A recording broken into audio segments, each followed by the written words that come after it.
On en parle du drôle de sentiment qu'on ressent quand on est prof et qu'on voit un ou une élève qu'on apprécie pour la dernière fois.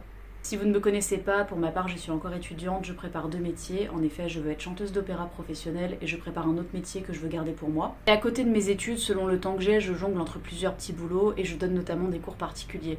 Et aujourd'hui, c'était mon dernier cours avec une élève que j'appréciais beaucoup. Ça m'est souvent arrivé dans ce travail-là. Et franchement, ça fait un petit pincement au cœur, n'empêche, même si on savait que ça allait arriver. Et j'avais pas percuté qu'aujourd'hui spécifiquement avait lieu le dernier cours. Et franchement, ça me fait vraiment bizarre de me dire que maintenant, elle va poursuivre sa route d'étudiante, sa vie, tout court, etc. D'autant plus que cette élève-là, elle va passer son bac et après, elle va partir en études. Et franchement, ça me fait tout drôle. C'est pas la première fois que ça me le fait parce que franchement, la plupart des élèves à qui j'ai donné des cours particuliers, je les ai trouvés très souvent sympathiques, motivés aussi. Bon, certains plus que d'autres, mais globalement, j'ai toujours eu de très bonnes expériences.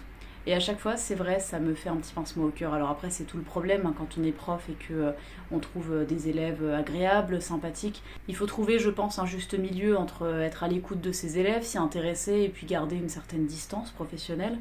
Pour autant, on reste des êtres humains avec des affects et c'est vrai que ça fait drôle. D'autant qu'en l'occurrence, on a affaire à des personnes jeunes en pleine construction et mine de rien, quand ça se passe bien en tout cas et quand le relationnel n'est pas trop mauvais, c'est touchant de voir aussi ces personnes s'épanouir petit à petit, même si c'est seulement à travers un cours.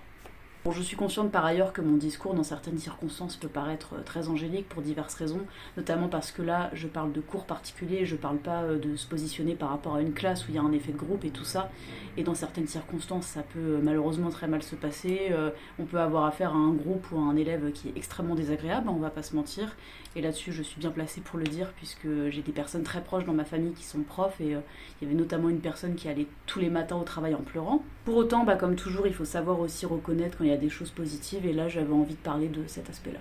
De fait, j'ai pas grand chose de plus à ajouter. Si vous êtes prof et que vous vous reconnaissez plutôt dans mon témoignage, n'hésitez pas à vous exprimer dans l'espace commentaire. Et pour les personnes qui se poseraient la question, au passage, moi je donne des cours dans plusieurs matières, donc principalement en philosophie, littérature, histoire géo, anglais, allemand, sciences humaines de manière générale et puis parfois un peu maths, en tout cas jusqu'à un certain niveau parce que j'ai pas non plus fait une filière scientifique. En tout cas, si la vidéo vous a plu, n'hésitez pas à la liker, à la commenter, comme je l'ai dit, à la partager, vous connaissez la chanson.